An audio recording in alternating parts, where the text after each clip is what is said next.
Guess what? What happened? We're on. The revival of Press Your Luck is an April Fool's joke. Oh, we knew that. People at Buzzer Blind. We knew that. Good point. Well, we'll get to things like that in a second. And hello to everybody. We're sort of here or whatever. If I can't see the start signal from where we are there, but whatever. If I knew when the start signal came, I would have introduced us with the Star Wars theme, the whole May the 4th and all that business. Wait, we're doing game show talking fun on Star Wars Day when you figure we should be doing convention attention, but that's just where the calendar fell, folks. So greetings to all of you, and as for looking, at least I hope you can see it. You can see our brand new updated logo from a modernization of the one that we used to use way back in the Blog Talk radio days. So we snazzed it up, with the green motif, as I use the green text on the Facebook and Twitter walls and stuff like that. So we hope you like it, and because you're going to be seeing a lot of this logo in the months to come. Subscribe one channel. Okay. Yeah. Yes. That's for the ends of the show, Joe. You make that pitch. Okay. See, he knows the shtick already, folks. All right. So while we get started here and get ourselves in position, obviously, you know me, Brian Sapinski. Let's have. Joey Sapinski. Yeah, Brianna's here too, somewhere in the background. Let's get the rest of the gang introduced here or whatever. So if everyone can sound off. That's your cue, JB. That's your cue, David. Feel free for anybody to check in. Hey, Brian. Okay, that would be David Hammonds, of course. And you know me, Matt Wojcik from Long Island. And do I need to get my 3D glasses to see that logo? No. Hold on. True, good enough, right? So, very good. I think you may have lost 3D, though. Okay, exactly, no problem. All right, so anyway, we'll get to our main topic of discussion in just a little bit. We've got a few smash or trash items we want to get out of the way first here, and I'm actually going to try to get my. Whoa! I feel like it's coming towards me, man. I can see just listening to us on audio like we used to do. Okay, this is going to really be a fun setup. Anyway, let's get to our main smash or trash items here. The biggest item that's coming in off the top and everything, and I'm going to see if I could flip over to the next picture. Oh, it's not going to let me do that. In case you need me, I prepared a few slides for potential smash or trash topics. Okay, if it comes up, I'll share. I have the topics. We've only got one that really requires a picture here. I've got to fast forward through the other things here. Get over there. That's not what I wanted. That's for later. Okay, here. I'm just gonna can that for just a second. I'll come back to the logo in a minute. No, the camera is not on. No, we're taking the cameras off for this step here. All right. Anyway, all right. So here I am number one. Like I said, I thought I had the picture. I thought I had it working here and stuff like that. But there it goes. Okay, I got to reshare here. All right. It has to probably if what Paul has told us what is happening right as we speak over across the ponds in the UK. And there it is right there. There's a rehearsal from the new UK Millionaire set. Why does it say the sun right there? Well, because the article this picture came from the British tabloid The Sun. Yeah, they're the ones that posted the picture. So I mean, look at how big and sleek they designed this one, guys. What do you think of it? Well, they basically took the floor from Monopoly Millionaires Club and basically took a compass and cut it into a circle. True. Well, understand, Millionaire has always been an in the round show. Yeah, I'm just saying that the floor has always been a plexiglass floor with mirror paper on a bowl there, but this is the first time they've made an entire LED floor of it. That's right. Oh, okay. Oh, that's all LEDs. Yes, it's just a big monitor they're walking on, basically what Monopoly Millionaires Club used for their game board. Oh, now I see what you're saying. Oh, wow, that makes it even more impressive and stuff like that. Yeah, Brandon's looking at this with me while we've got it here. And what are you thinking of it? I like it. And isn't it a compass already a circle? Yes, exactly. But he said if you cut a compass into a circle, a compass is also already a circle. She's got you there, Matt. So, And you would cut it into a semicircle. Or some weird Well, it has. hexagon or hexagon. okay, all right, we got the idea. Okay, go inside. Okay, anywho, all right. So now here's the thing. Now, as far as I'm aware, they're in the process of doing the first episodes right now as we speak over in England. Now, there's a couple of new wrinkles to the game. The first thing you can see, if you see it in the backgrounds there are seats for 6 fastest finger contestants. They've revived the fastest finger concept, but they've narrowed the field down. So you can see the 3 on the left and the 3 on the right that are that's there for. In addition, thankfully, no clock. They've done away with that. That's good.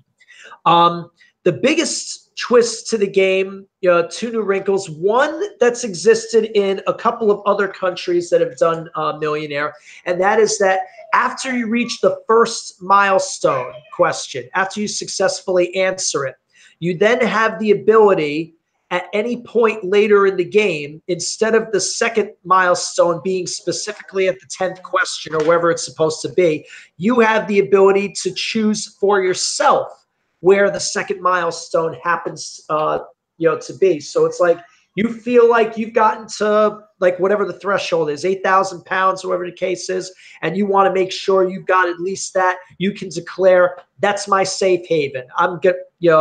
I want to make sure that's the least I leave with. So you have the ability to do that. And then now, in addition, the other big little twist. There's a new lifeline. They're still having the old classic 3 of the audience, the phone a friend who is sequestered from the internet, by the way, and the 50-50. The 4th lifeline, ask the host. You get to get their opinion on the subject. So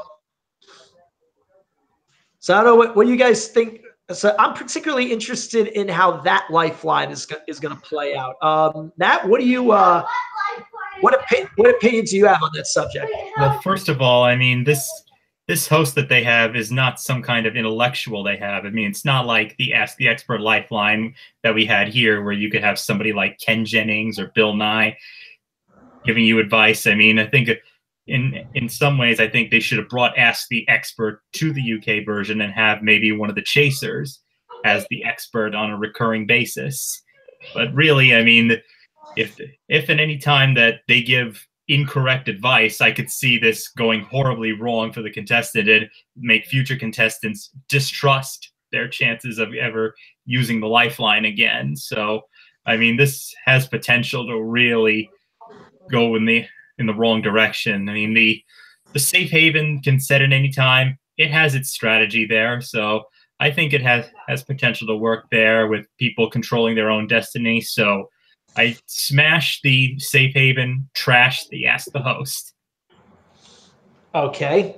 All right. Seems fair enough there. Let's see. David, what are you thinking about with this one? Speaking of which, let's say hello to Charles Bergman. Hey, Charles, welcome to the show. Sorry I'm late, guys. No, don't worry about it. It's fine. Yeah. I've actually got to open since I'm doing the screen share here and I can't see our chat window here. I just opened Andrea's computer, so I'm looking at the podcast through that. So if something is up, I can take a look. Yeah, I just saw you pop in there, Chuck. All right. Okay, cool. I'm already in here. No, it's fine. All right. So, Dave, as you were about to say, okay, your thoughts on the new looks and tweaks of Millionaire. Well, first off, the set looks great. Long boosters go downstairs. The set looks great. I mean, Ow! it's Millionaire in every sense of the word, where they didn't do anything to it except clean it up a little bit. They've shortened it to make six qualifying players instead of 10. Nice. What I'm glad is it's pretty much Millionaire the way we messed with that, just with that tweak that you can add the safe haven wherever you want. Looks so much better. But I have to Is it- agree with Matt as far as the Ask the Host lifeline. No, not needed. That is trash. That is absolute trash. If I would have rather seen, the UK institute the switch the question lifeline. I know they used to have it. Do you used to have jumped the question during the Vieira run? Well, they had the This is the UK version had switched the question when they added the clock. Okay. Oh. Shows me how much I know. No, it's fine. No, relax. That's okay, Weber. Well, here, Chuck. What sort of vibes are you getting from looking at this? I think the set looks very polished up. Looks a lot better. But I agree with Dave on this one. Let's get rid of the Ask a Host lifeline. That sucks. Well, it'd be interesting to see. I hope like I said, Paul said he's hoping that some friends that he has over contacts he has over there in England are hopefully going to try to record the show so we can take a look at it and stuff like that. So hopefully within anything we'll see what happens. It's going to be more unreliable as they get to the upper tiers, like any other human help. Well, we never know. Like I said, you know what? Regis always said, it's only easy if you know the right answer. So you never know exactly what little piece of side information somebody might just have in the recesses of their mind that could just be like, and it just happens to pop up at that instant, you know? So Got it. it should be usual to say the least. I got it. What are you doing back there? Candy. Tomorrow. I'm going back there for one of you. It's live radio, folks. What can you expect? Is somebody washing their car? No. Looking at the car wash. Yeah, so just move out of the garage now. Anyway, okay.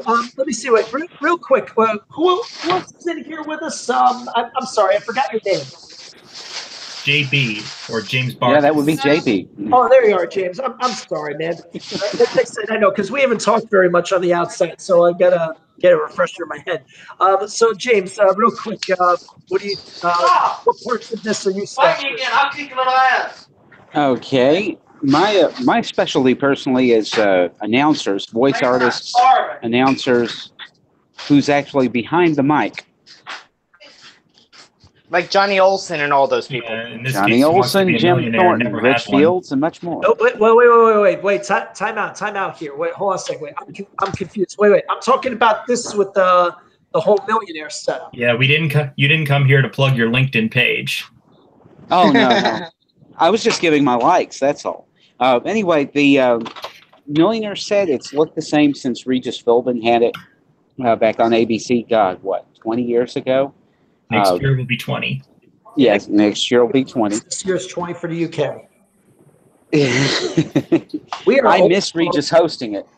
Same, I agree with you on that. Yeah. Well, we'll see what happens with it. That should be good. All right. Anyway, all right. So All right, so we got that. So we'll get back into that. We'll put the old logo back up here so we can put that back in place. We'll explain what all the price stuff is later. All right, let's get into item number 2 within Smash or Trash. This one is purely at the moment speculatory, but from the actions that have been already been revealed from this, it does bear some mentioning. We all know about the big announcement that was made by Sleep, and David and I did the discussion on the subject of the Double Dare revival over at Nickelodeon. Now the casting call has gone up for this, and now there's 2 items to the Double Dare revival that we want to mention here. The first item with regards to the application, they are looking for this 3-episode run during the summer. They're looking for 3 different groups. They're looking for teams of 2 kids, ages 10 to 14. Yes, I know. Brianna's 9. She's just so disappointed. Believe me, so am I. Okay, but anyway, so that what? We're talking about for the Double Dare revival. So, like I said, 2 teams of 2 kids, ages 10 to 14, with some kind of pre-existing relationship. They're also looking for the traditional families of 4, 2 adults, 2 kids. They're also looking for teams of 2 with an adult parent, adult child connection. So they're meeting it halfway also. Dad, what do you mean by pre-existing relationship? So you have to be best friends, you have to be cousins, sisters, brothers, whatever case like that. Well, there was a brother-sister time when season 1 on Double Dare 87. Yeah, basically you have to know each other more than the average Amazing Race couple. I agree with you on that. No, I get you that. I'm sorry. Okay, wait, no, I have to keep an eye on here because I can't watch it here. Brianna's already asking for the computer, so she can watch the thing. But we can probably get it put on if you want. But anyway, I'm sorry. Who was it that spoke last? I'm sorry, I got pulled away there for a second. That was me. So I'm sorry, but repeat what you mentioned there, because. Well, there was a brother-sister team on 1 episode of Double Dare back in 87. Oh, yeah, no, sure, yeah, no. Yeah, for the most part, Nickelodeon kids' game shows mostly paired up strangers with one another. No, I got you, but I'm sure they did. They probably had some familial teams at some point or another. There had to be. They were few and far between until Family Double Dare. Okay, yeah. So, all right, sounds reasonable, I guess. Whatever. All right, but let me ask you this though. What do you guys? How are you guys on Smash or Trashing the general idea of like said, not just the traditional 2 kid teams and the family of 4 teams, but now meeting it also halfway in the middle that they'll do single parent, single child. Well, it makes me wonder how the physical challenges and the obstacle course are going to be handled, since I'm not sure if there'll be any physical challenges with certain roles for the parent and the child, or if there's certain obstacles that they will have to complete instead of the child. But so that I need to see in execution. I mean, the family of 4, I mean, that could just be for a week or special. I mean, and the traditional 2 kids that know each other, I think that they're going in the right direction here. But it probably all depends on the parent-child. That's one I think we need to see how it's handled before we can really determine if it's really.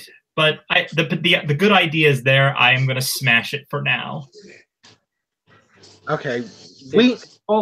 Dave, how about you? All right, then. First off, the concept of having Double Dare.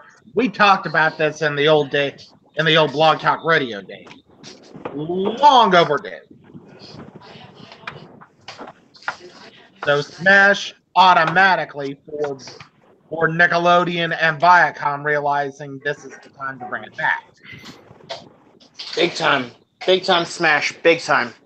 Now, whether or not this adult-child thing is going to work, I don't know.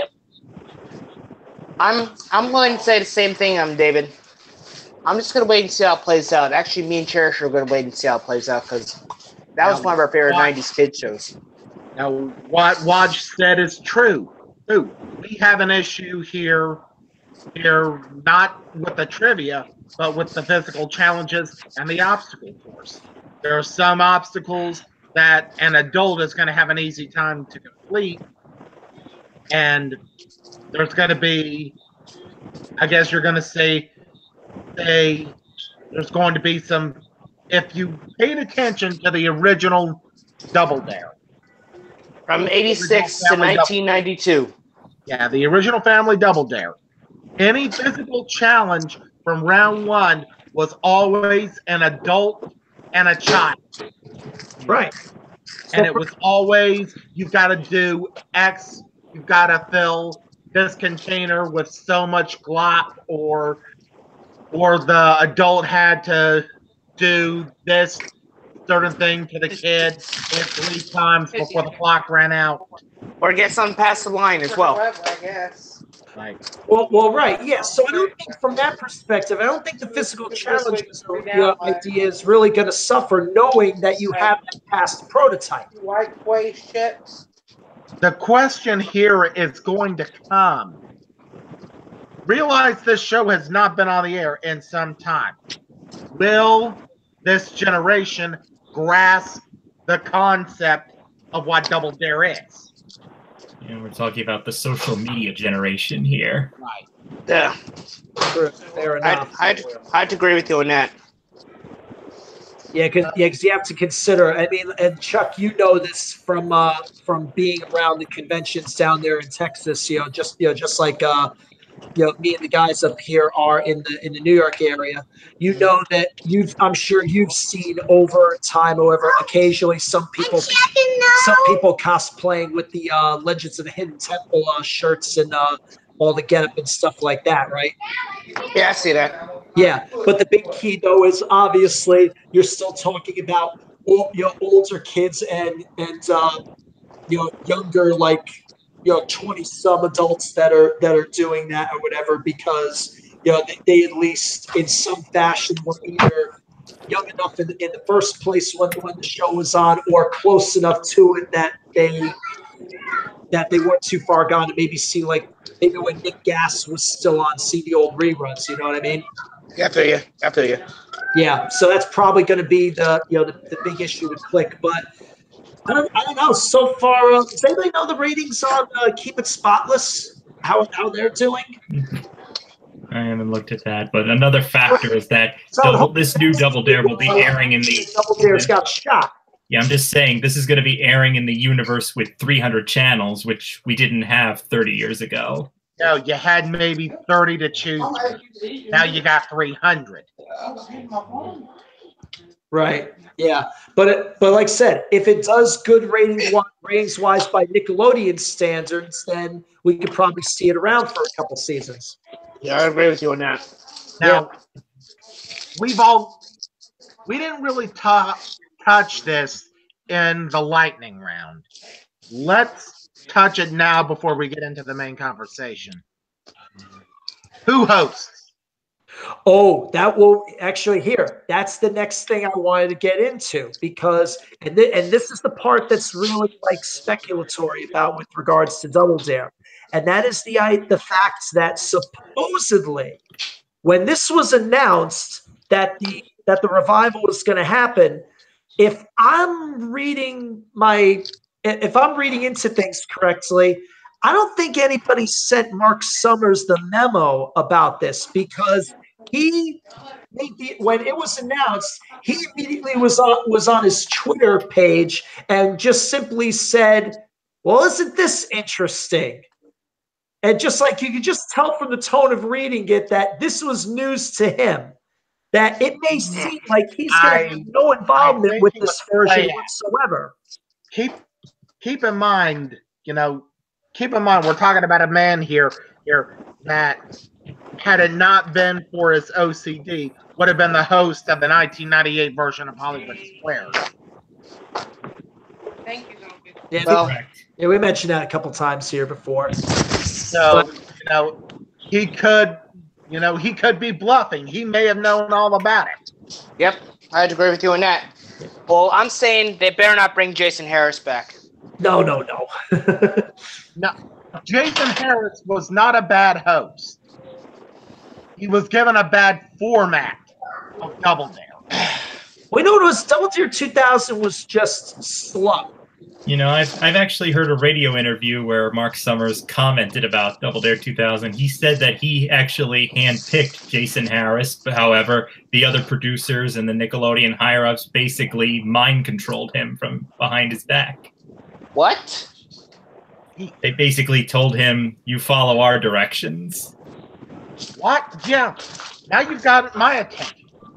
Yes, something, I don't know, something is very weird in the existing relationship between Mark Summers and Nickelodeon, if there even is one. And like I said, yeah, we could all be very wrong about this. Now, because, I mean, when we had the brief Cash Cab revival at the end of last year, it was made to seem like Ben Bailey wasn't going to be a part of whoever, and it turned out that he was. So yeah, we could all be in for on a big bluff right now, whatever the case is.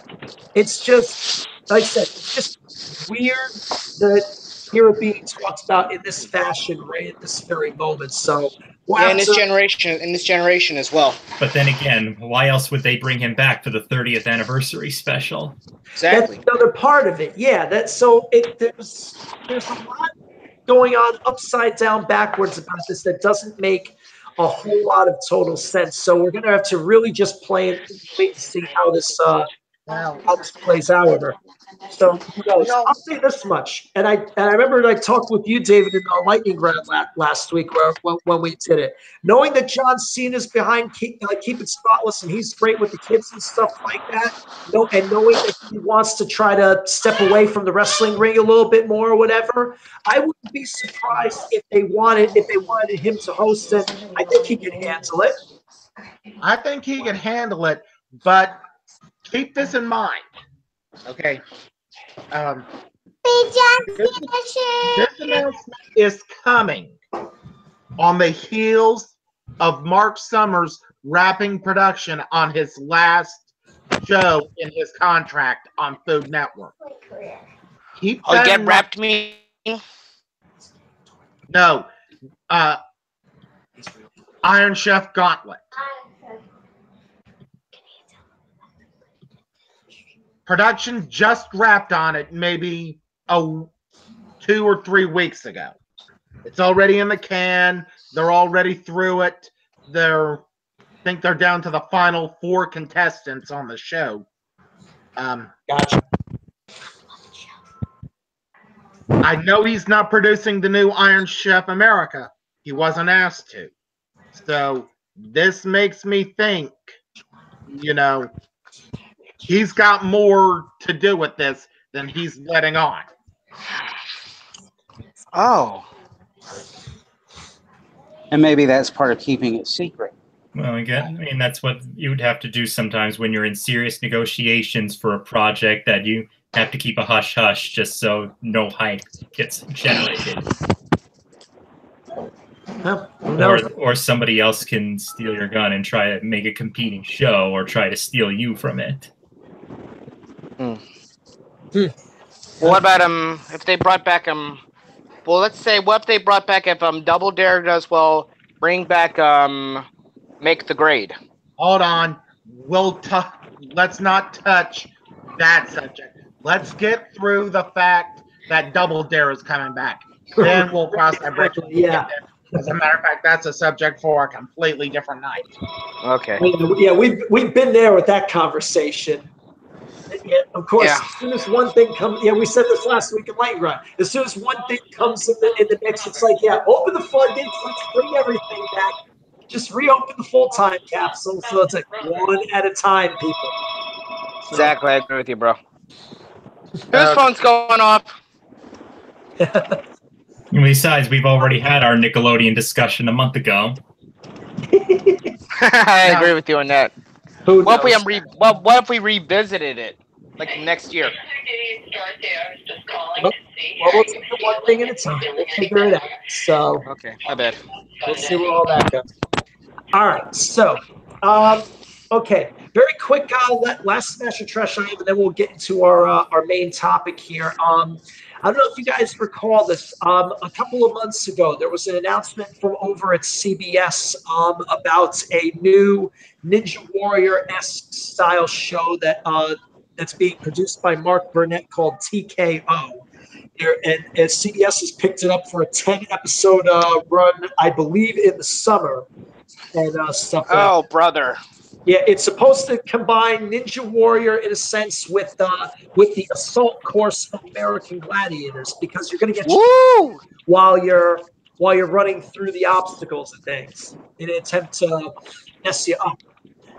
And Let me guess, with tennis balls flying at you in an excess 100 miles an hour. Probably, who knows, or whatever it is they're shooting at you. Well, anyway, somebody put this about a month ago. We missed it originally on your game show forum, and that is that apparently, according to articles and details, it looks as if they have a host tapped for it. I believe. If I can, I'm just trying to dig it up here just so I can see it in front of me. Where are you? There you are. Yes. Yeah, get this. Kevin Hart is being tapped to host it. Oh, Are you serious? Yeah, the article is coming from the Futon Critic. Dated April 12th. Yeah, CBS announces comedian, actor, and global superstar Kevin Hart as host of TKO Total Knockout. Oh, I think I'm going to be sick. Somebody bring the pail in. We need the Pepto-Bismol. All right, James, what's got you bothered about that? I said somebody bring the Pepto-Bismol in for the one that's getting sick about it. I just can't stand Kevin Hart. I can't stand him. What irks you about him? Just the way how his comedy is. He was with The Rock, and he got his butt kicked into him a couple times in Jumanji. Oh, okay, yeah. I'm trying to think. The kids just saw that a couple of weeks ago. They just got the rental of that. That was a little unusual in whatever perspective, but it was faithful to the concept, at least. I think. Now, we don't know anything about this show. We know it combines the assault course from American Gladiators with Ninja Warrior.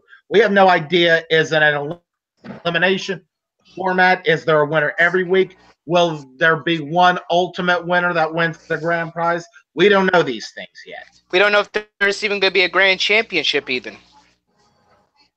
Well, I'm sure probably every episode is going to be self-contained and stuff like that, because the main description, it says, it's going to be one contestant races through the obstacle course while 4 other contestants are manning battle stations along the course, firing over-the-top projectiles in an attempt to knock them off and slow them down. That's what it lists here. Oh, okay. And the top 2 players advance to the final showdown for a cash prize. So every episode will be self-contained. All right.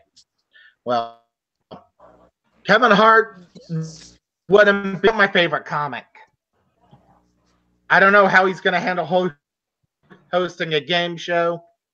Right now, I'm going to say trash until I see it. Then I might change my view. Yeah, I have to agree with you on that, buddy.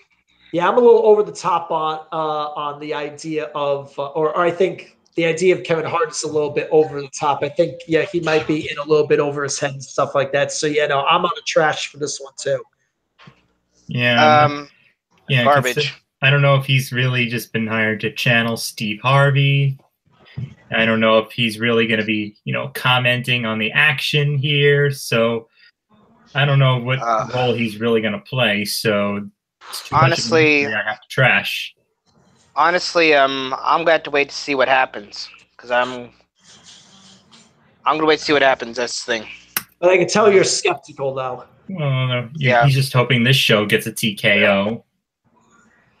Well, regardless of the presenter, then again, you know what? Nah, this is just gonna be this feels like a very bad Ninja Warrior, clone. Gone in 13 weeks. Well, basically, it's the replacement for Candy Crush, and it's going to have the same fate. What? It's gonna be obsolete. Candy Crush was. Exactly. Chuck. Let's not even talk about Candy Crush. Yeah. That's This anyway. is the reason, Dave, why when we were talking about if Press Your Luck were ever revived for real, this is why personally why I would not want to see it on CBS, because it doesn't feel like they really care as well about pure game shows like they used to. Whatever. If it's gonna get revived, ABC's got to be the one to handle it. But or syndication even. No, we're talking about if in a primetime summer revival. We're talking. Yeah, they're saving all the time slots for more Sheldon spin-offs. Oh, I get it. Old Sheldon coming soon. This fall. Anyway, okay. All right, let's get out of that. All right, so okay, main topic time. All right, that'll close Smash or Trash for for this week, whoever. Please, folks, if you got any thoughts about anything we mentioned here, feel free to leave comments below or whatever, and also on our Facebook and Twitter pages. All right, let's get to the main discussion now. All right, now the main event. Okay, yes, exactly. Now, this topic tonight actually started going back to Matt Ottinger's board. This was started by Kurt King a few months ago, and I thought it was a good topic here. We just didn't get a chance to get to it until now. He put this. Kurt King, the one who first made the grandiose Press Your Luck homemade software that a lot of us love. He posed this question first. He said, if you had to program a 6-game lineup for one day, what do you say? You could choose from any games past to present, what would you choose? And don't worry about the concerns with the lineup being realistic. Anything goes. And that sparked a bit of a nice conversation with a lot of the people on the game show board, and I got involved with it as well. I brought it up to Dave. Oh, I love this. Oh, I love this topic. That back when we had it, and we promised we would get it up as a future topic, and tonight is that night. So here, Dave, I'll start with you because I have your collage ready here. I'm just going to fast forward to it. So walk us through. Now, I just put these pictures in any given order. I didn't compose a set list here, but I'm going to flip your 3 there. Let me get in there. So and I didn't get a chance to send mine in. Sorry, Brian. Don't worry about it, Chuck. It's fine. It's fine. All right, so here, Dave, you go first. Walk us through your 6 here as we see them on the screen. Okay, my dream stick would be Golden Road, Temptation, Card Game, Brand Game, 3 stresses. Notice a little theme there? That's it. Did we lose Dave there? Uh-oh. I'm here. Brian? Yeah, I'm here. Guess we're having a little bit of connection problems tonight. Sorry. I'm there. I was worried we lost you, Dave. No, I've been here. Okay. No, like toward the ends of your sentence there, we lost you there. Okay, well, Golden Road, Temptation, Card Game, Brand Game, 3 strikes, 10 chances. 5 of the 6 games are card games. They happen to be my 5 favorite. See here, I'm biased. They're my favorite 6 games on the show. All right, so be it or whatever. But now, so why in general? Just to see it, because like I said, yeah, you've got 5 out of 6 here are card games, and 2 of them are the ones with the most grandiose setups in Golden Road and 3 strikes.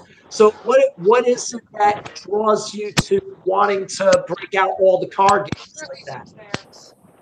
Carry the box flat like that. Take it upstairs, please. Thank you. The reason why I would pull this setup out is that this would be for primetime special. It would be for a date. Charles. Yeah. Do me a favor, Chuck. If something's going on in the background, please like. Okay, I'm muting now. And it doesn't matter. We still can't see you or any of us. Sorry. It's okay. Don't worry about it. Anyway, Dave, you were saying. Okay. All right. Out for one of the special theme weeks, for like Big Money Week, for like a primetime special. One thing that I said, the Price is Right just won. In case you don't know, the Price is Right Emmy Award for Best Game Show. Oh yes, All right. That's right. They won the daytime Emmy last Sunday. Yeah, we forgot to mention about that. And kudos to Wayne Brady for winning Best Hosts over at Let's Make a Deal. So After CBS 9 nominations. Yeah. So CBS pulls the 1-2 in the daytime Emmys. Yeah, let's almost forgot to acknowledge that. Thank you for reminding me, Dave. Hey, can somebody say Susan Lucci? 19 times and then finally get one on the 20th try. That's true. Yeah, it took her 20 tries to get it. Yep. Well, 9 tries, 10 tries to win Best Host. Well, given to his credit, the persistence pays off. So, but do a special, say like they did the 20 when they did the 25th anniversary special. They pulled out the 3 biggest pricing games on the show at the time. For the 25th anniversary special, they were not only celebrating the 25th anniversary of the show, they were also celebrating the fact they had just won the Emmy. Yeah, I think that was another one of the years they did. I have to research for that kind of a show. Yeah. Well, like the fact that you've got all the card games, you were talking about to do it in terms of special theme or whatever, that you'd probably fit that with it. You could probably fit this within Dream Car Week. Or Big Money Week. Well, maybe perhaps, Big Money Week is usually when they break out the high stakes cash games or whatever. Like I said, Dream Car, that's when they get super car heavy. So that would seem more appropriate for that line. So. You're going to offer cash bonuses for these games? So, nowadays, for every Big Money Week, all the games have some kind of cash bonus attached to them. Or at least a dollar value, so like we're added a dollar value to the game. I probably would. What, for example, for card game, the car, you also won the equivalent of your final bid in cash.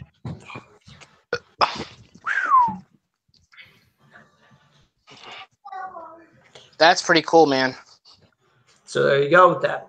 For 10 chances, I would say if you won all 3 prizes, you won all 3 prizes and their total in cash.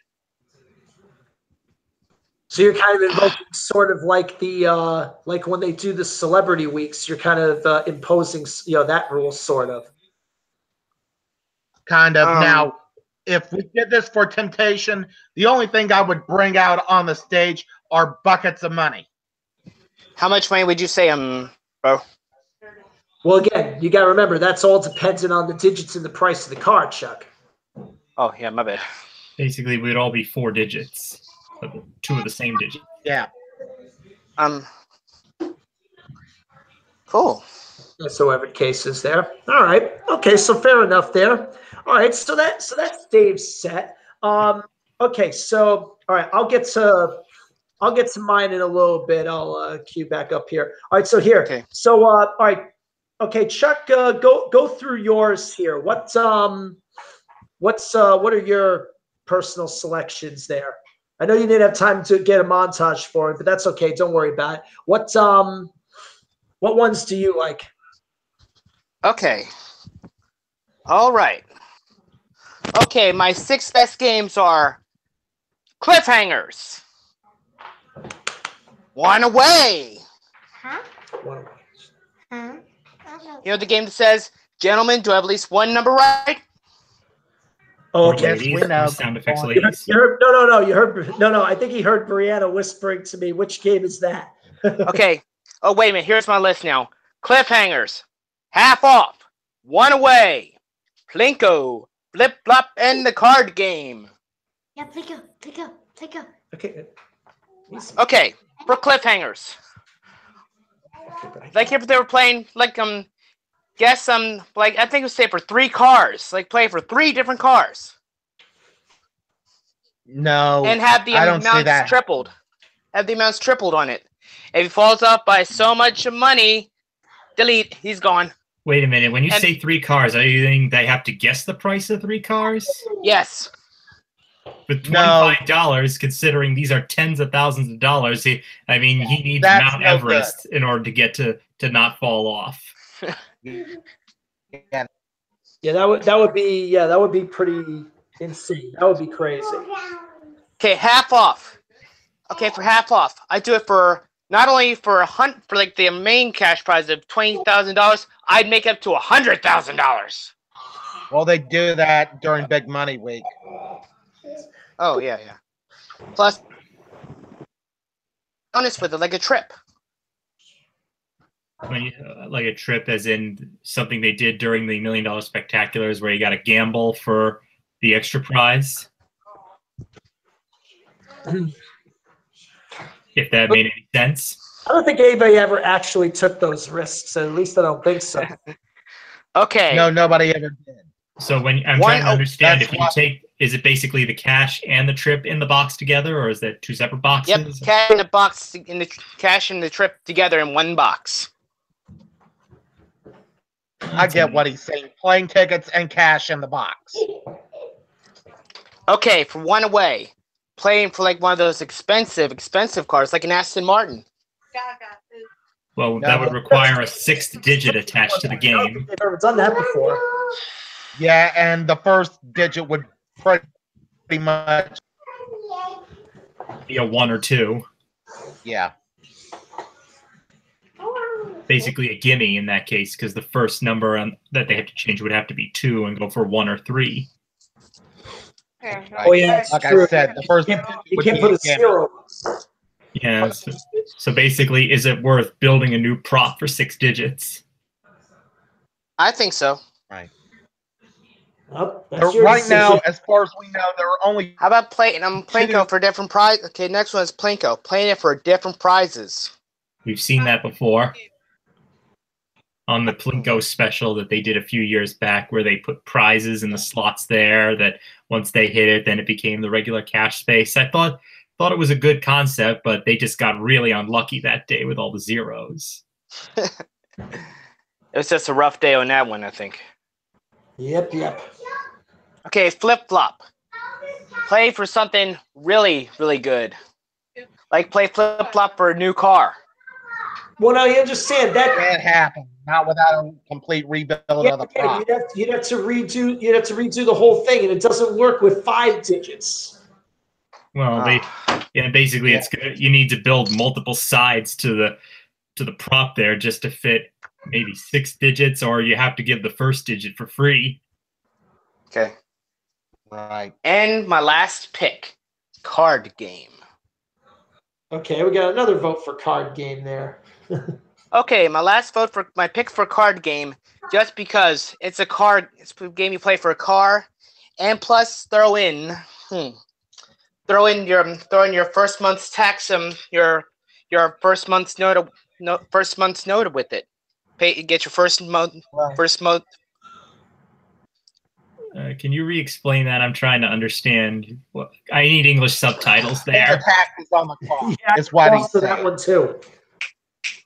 Yeah, like I was saying, you get the car, and with the money you won within the game, you can basically pay off your first month of debt on that car. No, that's a federal law that Ugh. are taxed, man. So no, that won't work either. Well, that's going to require a lot of negotiation there with H&R Block.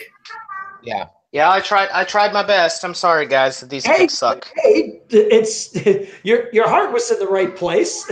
You got 4 out of 6 passable ideas. Yeah, you got 4 of 6 passable ideas. We'll see it there. Let me see. I'm looking in the a message just popped up in the on the live YouTube chat there. This is from the Bundy Chick 82. Hello, Hi, Carla. whoever you are. The suggestion being given says, I like Bonkers and Plinko. He says we could also try for a week the format that we used for the showcase, like picking the least expensive to most from 6 or 7 prizes, like in our mega showcase, like we had in 2004. Yeah, good morning from Australia, Carla. Oh, that's Carla. Yeah, she's Australian. Okay, no. I didn't recognize her by that name. Yes, that's right. I know we have a listener all the way out there, down under there. So yeah, Carla, if that is you, yes, hello there. Glad to hear you as part of the conversation. Hopefully, we can get your voice in here sometime. So good to see you there. Anyway, okay, Matt, fire away. Your go at it. All right, just let me get my PowerPoint here set up here. So again, Okay. I was initially. Let me get out of my screen share so I can cue you up here. Okay. Yeah, so initially I went for, because if I had known that this would just be pure fantasy, then I would have gone for all car games and cash games like David here, but I still went with my favorites here and making some modifications when necessary. Now, the first game I have here is just a warm-up for what's to come here. First game on the docket is the clock game. Basically, it's the only one that will be played under normal rules, basically for 2 prizes and a bonus here, and maybe the cash bonus. Decided what the prizes were. Well, again, it's like I said, just a recliner, a couch, and an HD TV, plus, or really an entire living room set. But compared to anybody else that's talked here, you really have thought over the top on this. Oh, trust me, I'm just getting warmed up. Oh, it gets better. We're not done.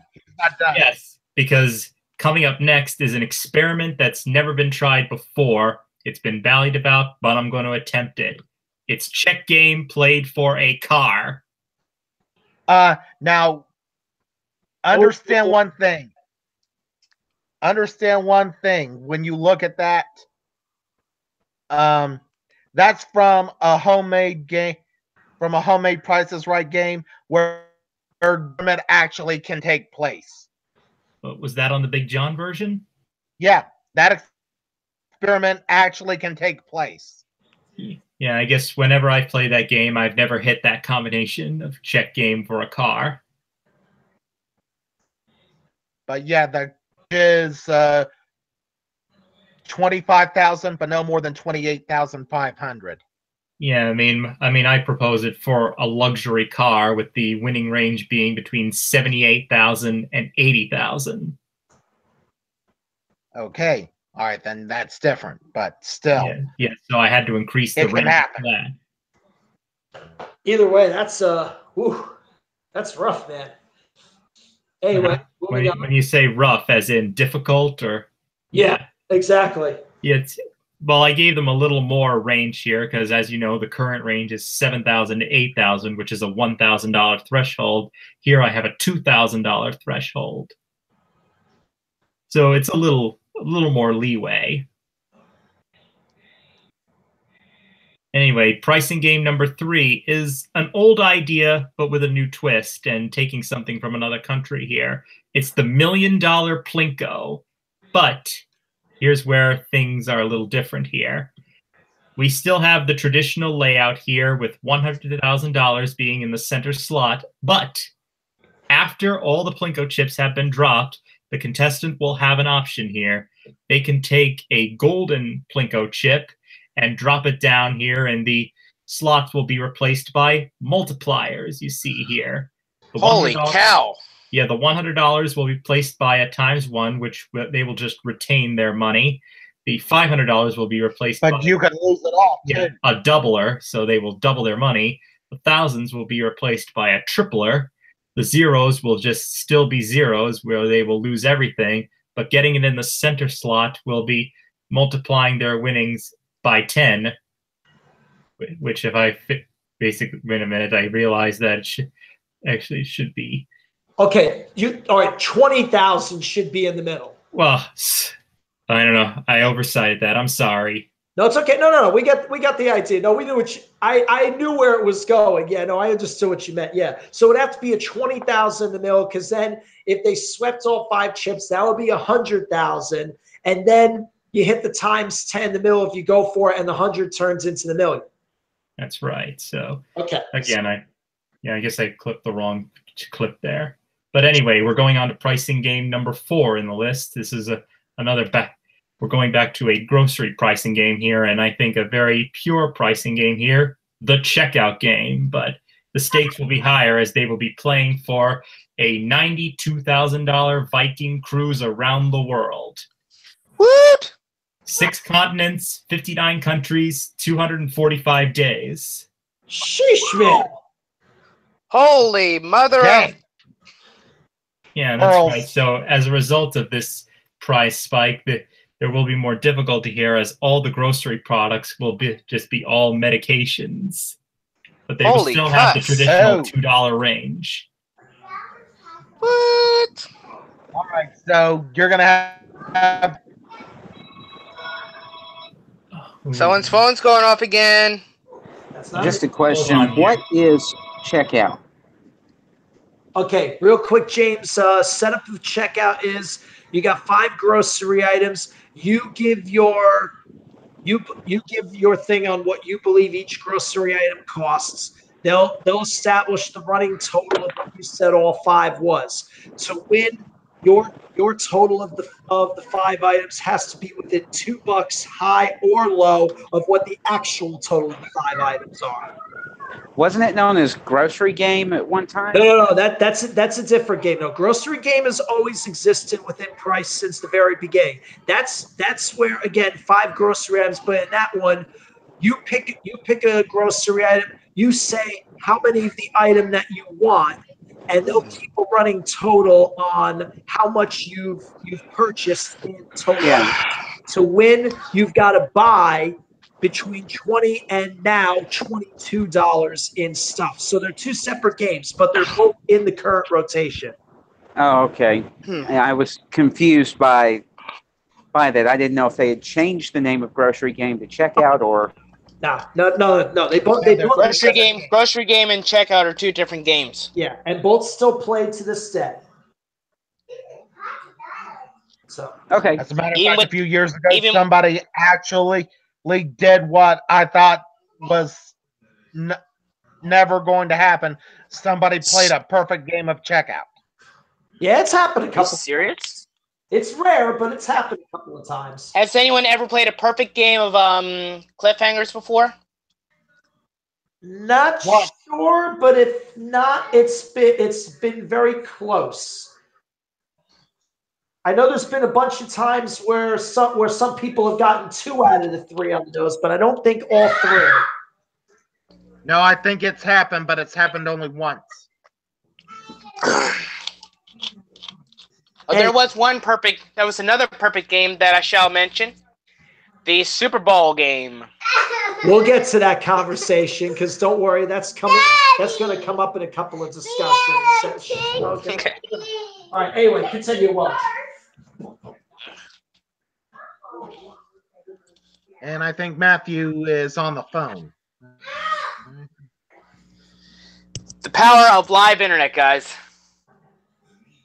Yep. Now, while we're waiting for Matthew to get back,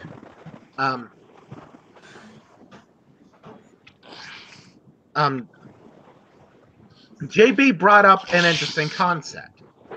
He confused checkout with grocery game. Right. Is it time to put the games out to pasture, or are the games fine the way they are? I think they're fine. Because I mean, if JB has them confused, I say keep the games in rotation. They're still popular. Okay, I'm back. Welcome back, Matt. Yeah, I had to leave. I had to answer the door. Oh, anyway, I'm up now to number 5 on my list. We can get back here because number 5, I'm actually going to bring back a pricing game from the past. Something that has huge potential with today's technology. It's the phone home game. E.T. phone home. Yeah, that's Hey, right. back. Yeah, and this time we're upping the stakes to $50,000, and this time around we're actually going to change it up a little bit. I'm actually going to, as you know, in the original phone home game, the contestant and the person at home, who, by the way, will be joining in through Skype, by the way, and they'll be on the big monitor that they will wheel out in the center of the stage. So they don't need to Okay. have any of those pre-show conversations. And also, since I'm upping the stakes, I'm not in the original game that they only had to choose 3 products to match up with the prices. This time I'm going to let them choose all 7, and each of them will have a different dollar amount here, ranging from $500 to $25,000. So It'd be a very long game. Well, it's I think they would, because it's like the Price is Right play at home game. They've been talking about for months. yeah, I mean, and then you could basically text them the prices and the products just to save time. And I mean, like I said, this is a fantasy list, so the sky's the limit. Yeah, I'd agree with you on that. Yeah, so Actually, basically, I like that concept. yeah. Well, of being able to guess all 7. So I actually got a good throwback list right now. well, but I have one more to go, and I've saved the best for last. Which one is it? Well, let me preface this. I see it. I see it there. And All right, we'll it's see you later. optional. They you later. offered a chance to win 2 cars. Triple Play offers a chance to win 3 cars. On the 40th anniversary opening, they had a chance to win 4 cars in race game. But now we're bringing credit card for a chance to win 5 brand new cars. God. Oh, jeez. Wow. That can actually happen in that game. That's, oh God, the credit limit for that one's got to be insane. 75,000. Yeah. You do realize that can actually happen in that game. Yeah, it's just anytime I've played it, I've never gotten the combination for credit card or check game. Oh my gosh.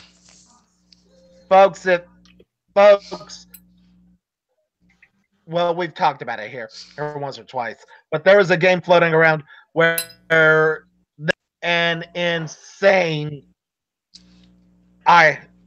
are insane that can happen in that game. For example,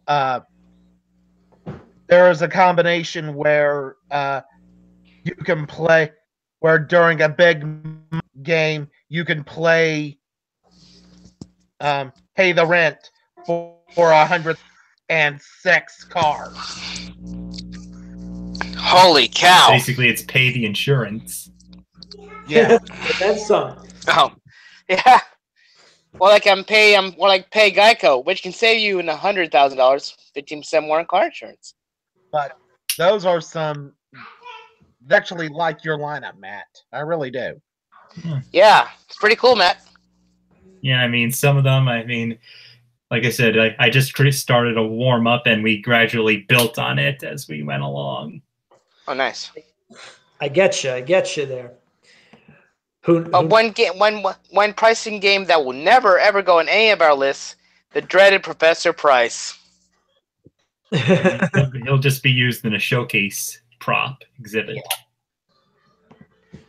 Got you there. Okay, all right.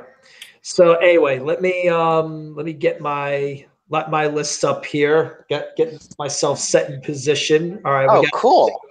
Okay, now I've got 2 different lineups here, but both me and Scott put 2 lineups on our list here because knowing that no game was off limits, we each decided on our own of our own volition to make a list that had strictly current games and had a mix Throwbacks. of the classic as well. Now this would be my classic list, the one that you see on the screen right now.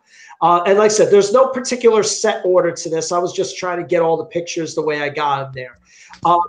Let's see. You've got Punch-a-Punch, which honestly, like I said, for some reason, I've always liked Punch-a-Punch better than Plinko. I mean, granted, I love Plinko, but something draws me more to the Punch board. Well, you can take out your aggression on that board. And because Brian, you're also a martial artist as well. Well, understand though, I'll be honest with you, long before I ever got into Taekwondo or whatever, no, I was always more of a punch board fan than I was Punch Plinko. board is to you what Grand Game is to me. Well, like yeah, same thing with me and cliffhangers. Yeah, well, yeah, like I said, that's kind of what it is. I mean, like now you see, there's a number of games here that are actually have cash elements to them because yeah, I tend to like the cash games more than a lot of the other stuff. Whatever. So you can see, like obviously, Punch a Bunch is there. You can see Let 'Em Roll is up there in the corner, whatever. I would revive Buy or Sell because yeah, I always thought that was a fun game, and I liked it, of course, even better when they let you keep the cash equivalent of what you earned and invested and stuff like that or whatever. Then as far as the rest of them goes, like I said, you know, I've really enjoyed Rat Race since they introduced it. Can you believe Rat Race has been around 8 years now, guys? Rat Race is a cute game. Rat Race is a cute game. Yeah, June 2010 is when it debuted. Yeah. Yeah, me and Cherish love Rat Race. Me and her say it's a cute game. Yeah. Yeah, it's a very creative concept. So it's. I'd love to see on a celebrity episode they have somebody from the cast of Rat Race play that game. Where's Rowan Atkinson when we need him? Rat Race versus Rat Race meets Rat Race. Exactly. I'm winning. No. Rat Race meets Cannonball Run. Yeah, there you go. Okay, guys.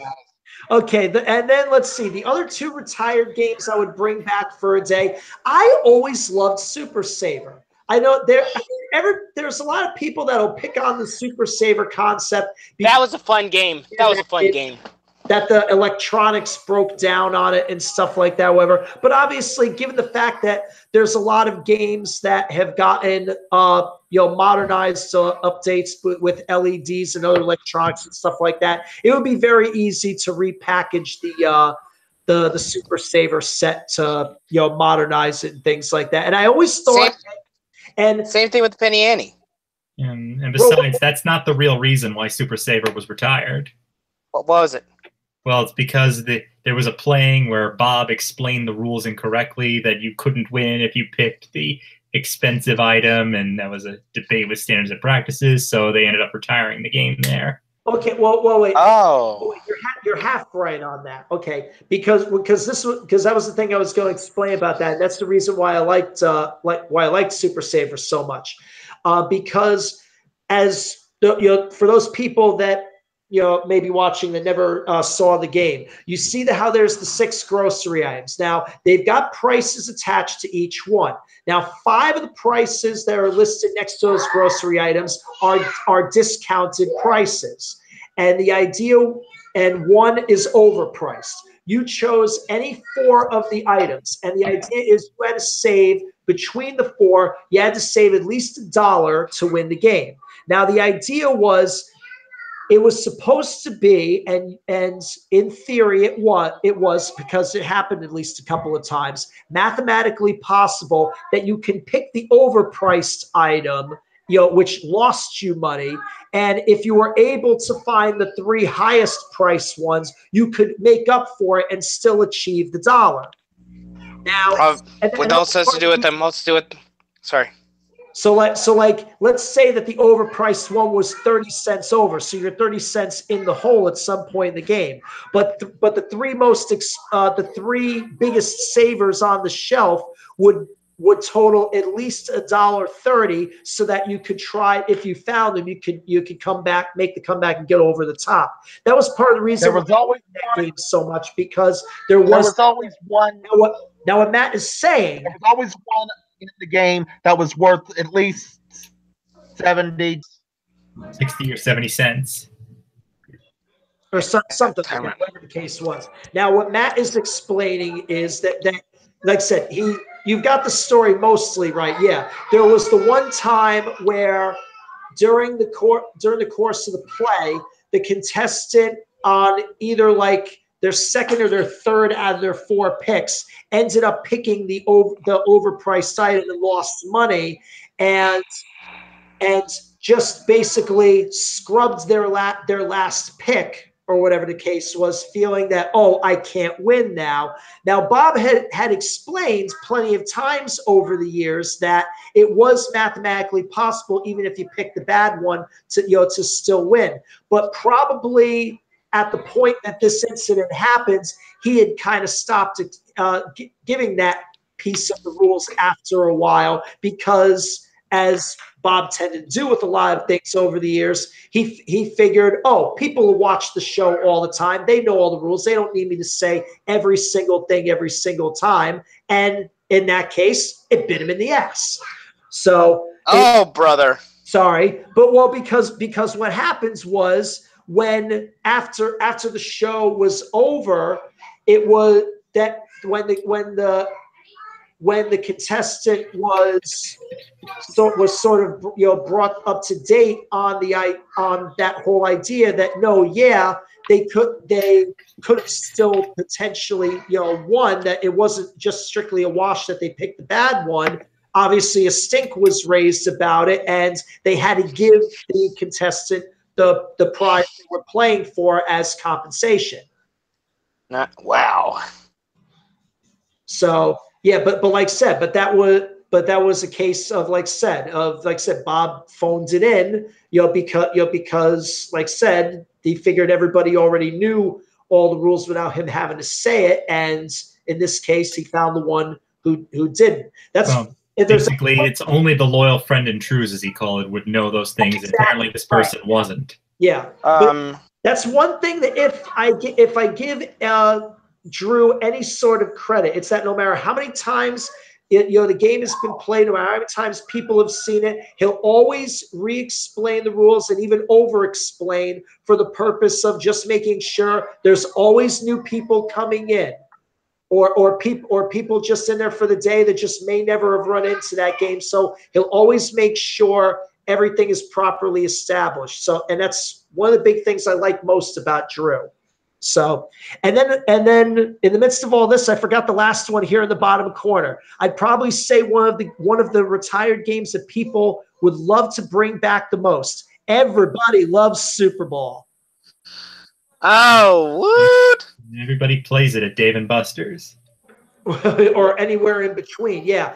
I'd probably say, Super Bowl and shoot, what was the other one that Scott mentioned, was telling me before we went on the air? Because we were talking about, there were two pricing games that were retired. Yeah, Penny Ante and Super Bowl. Those are the ones I would love to bring back the most. And Penny Ante was one of my favorites. Yeah. Now, Penny Ante is sort of revived in the new Roadblock game. It plays off of the Penny Ante concept. So kind of a happy medium there. But anyway, so you get the idea there. Sorry. So that would be my classic lineup. Now, for my just current lineup, obviously the three at the top would remain the same. Here would be my replacements for the retired ones from the current lineup. I would bring in the race game. There's three strikes again, and I'm a math teacher. I gotta do the math. Exactly. Do the math is one of my favorites. That's a slam dunk there. Yeah, do the math. Yeah. Or home, and that's actually a home run. Actually, if you're talking baseball right now. There you go. Yeah.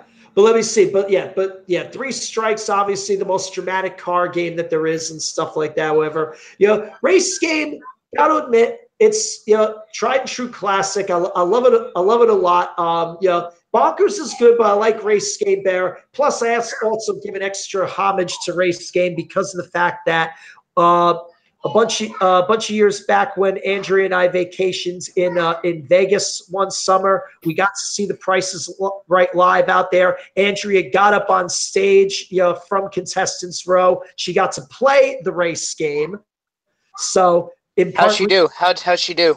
Well, I'll tell you the truth here. She would have done a lot better. She got 2 out of the 4 prizes. She would have done a lot better if not for 2 things. Number one, she got 2 out of the 4 on her first pull. Went to change the 2 that were actually wrong, and the audience talked her out of it. She bit.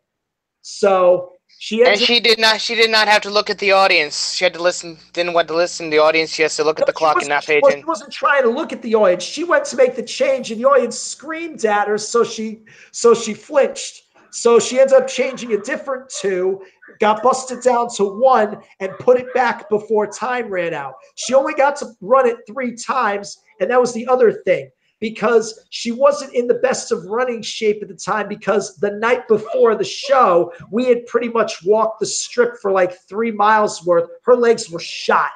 So Legs like Jello. a bit of a mess that day. And it's also difficult because that hotel in Vegas has more than double the audience that the Price is Right studio has. Oh yeah. Is it still played live there? No, it tours around the country.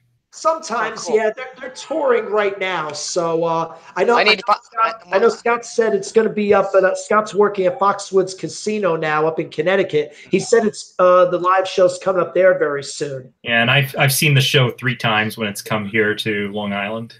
What about Well, I want to find about either here in Texas or in Louisiana. That's what I want to find out about.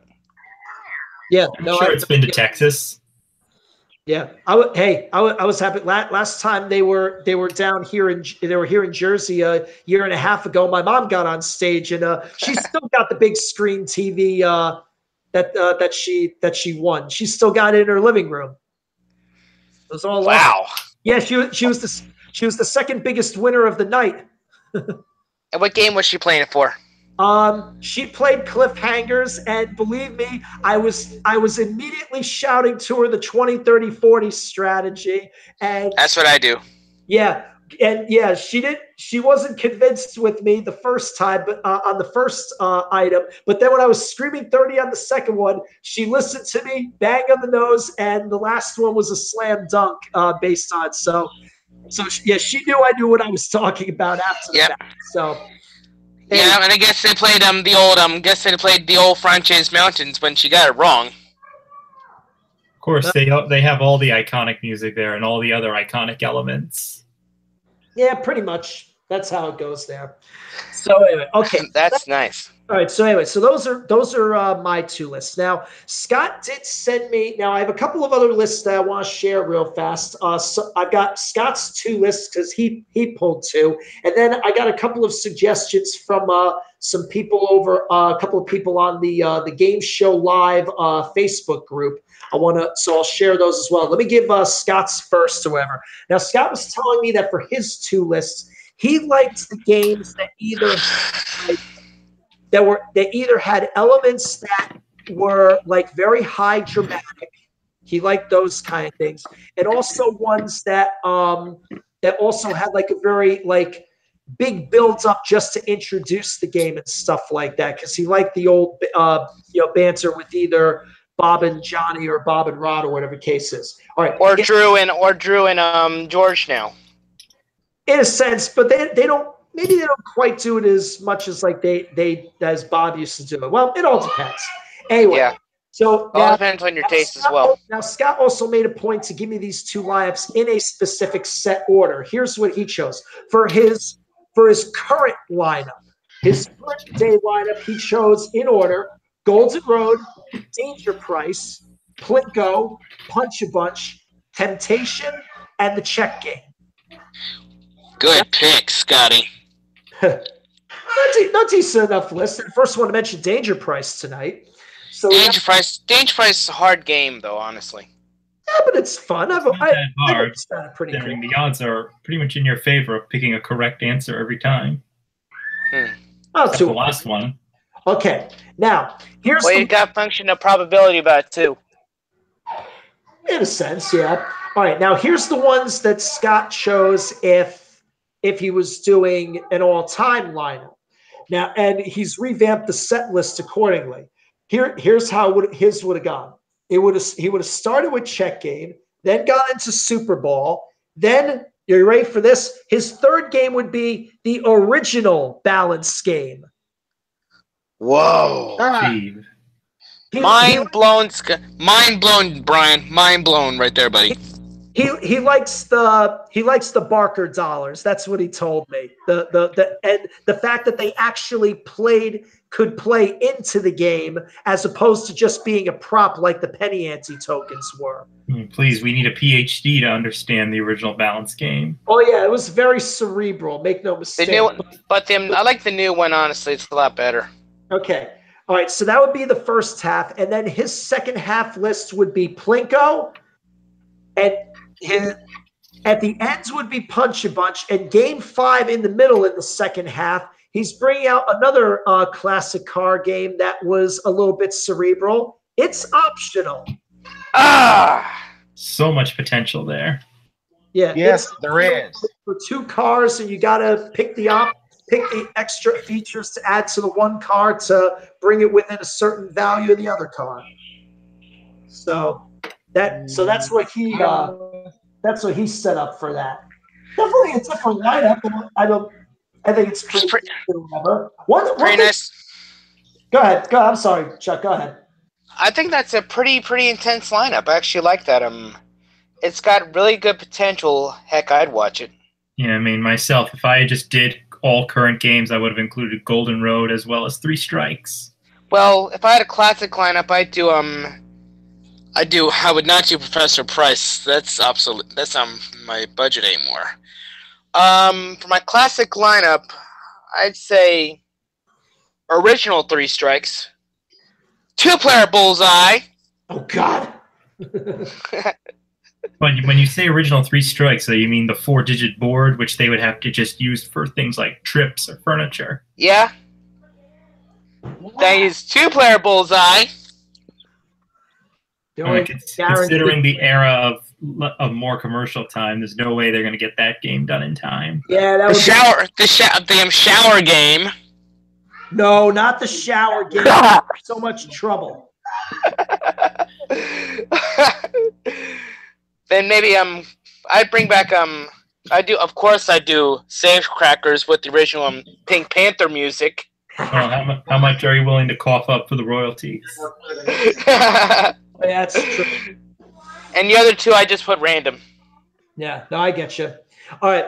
Okay, here, real quick. I want to read these 2 lists that were suggested by a couple people in the Game Show Live Facebook group. And then there's a question I want to ask David before we close out, because Scott reminded me to ask you about this. All right. So here are the 2 selections there. Dylan Downs. Now, we thought David's lineup was extreme for stuff over with the car games. However, Dylan Downs went way over the top because he picked like some of the highest paying out and grandiose games or whatever and stuff like that. He picked Golden Road, Triple Play, 3 Strikes, Punch a Bunch, Pay the Rent, and Hole in One. Oh, wow. Which I'm surprised we didn't have a lot of Hole in One suggestions today. That's the first time it came up. Holy cuss. Yeah, but you can see like 4 of the biggest payout games that Price has to begin with without any extra frills. So that's that you've got there. So we got that happening. Now in the meantime, now that was Dylan Downs who suggested that. Now David Downs, he suggested, and he gave me some logic behind him because I asked him for it. Now his is an all current line. Well, all right, he's got 1 retired game here. But the ones he's got here, and I like his logic behind it. He's got cliffhangers, decent setup, good winning percentage, he says. Let him roll, easier to win a car, good money if you don't win. Make your move. He likes make your move. He says it's a good prop and a good gameplay mechanic. 3 Strikes for the big drama and the big car offered. Spelling Bee, same reason as let him roll.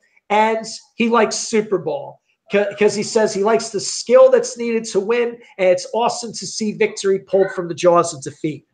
Yeah, and I'd like to see them do the circles on the top and right and left for a bonus prize. You know what, Matt? Scott was bringing that up when we were talking before the show or whatever. I would probably say that's a bad idea because I know from both myself and watching other people shoot for those things, it's like total feast or famine. It's either like you nail that thing or the ball is going in such a wild direction that it looks like you have no clue what you're doing. And believe me, we've all seen the blooper clips of a couple of people who already didn't have the skill to play Super Bowl in the first place. Well, in that case, you got to risk it for the biscuit. Yeah, but the other problem was also that when Scott suggested it to me, he was saying, like, if you put those in the top corner and you hit them, it's an instant win. You win everything, but then that would undermine the purpose of even having the Super Bowl. So it's kind of like you're cutting the game out from from under itself just for the sake of having a little extra golden stitch. Yes, I think the best way to do it would be 500 for the bottom circle, 1,000 for the next circle, and 5,000 for each of the top circles. Maybe and 10,000 for the side pockets. Well, not that much. There are no side pockets. Anyway, so well, who knows? But that's just all speculation there. Okay, real quick because we got a couple of minutes and then we got to cut this.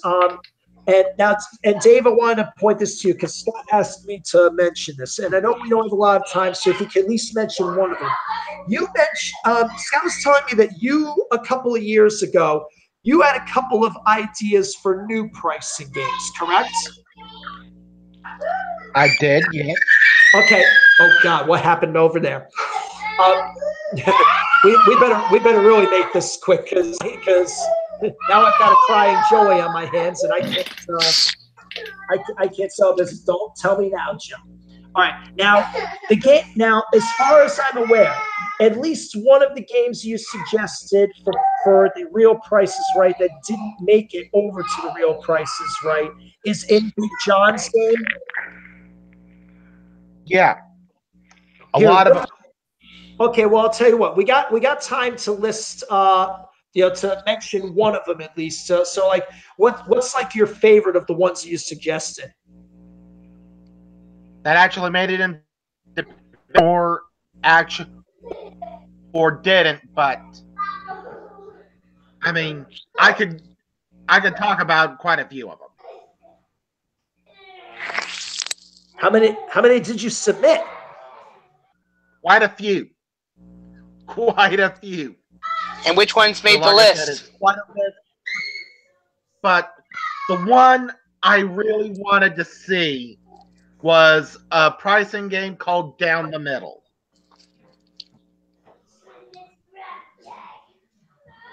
Holy For cow. a 3-digit prize and a car. The concept is this.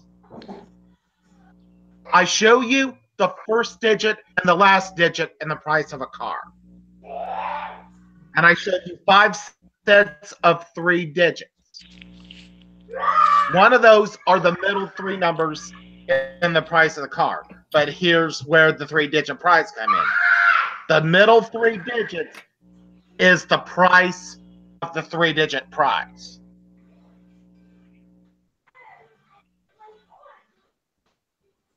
Holy cuss.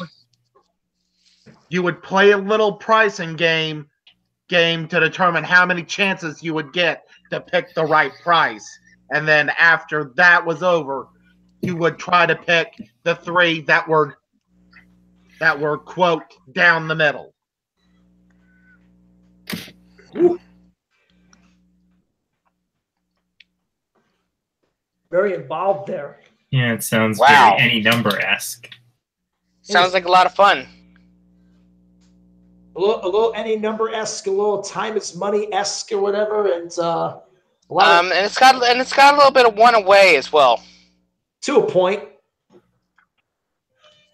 Definitely. Once again, yeah, you guys like the cerebral ideas there and stuff like that. I always notice that in the room that you guys like stuff. Yeah, those are the most. I created others that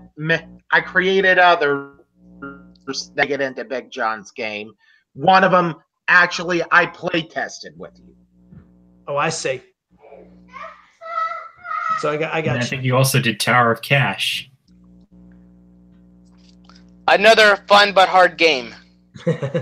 Well, I'll tell you what. Yeah, we don't have time to get into the full explanation of all those. However, yeah, we'll try to squeeze that in another night. Yeah, knowing anything, we'll probably do one about like fan made shows or whatever. But we're out of time, and We just lost. you could see, as you could hear in the backgrounds, unfortunately, the natives getting slightly restless. So proof that we definitely got to cut this or whatever.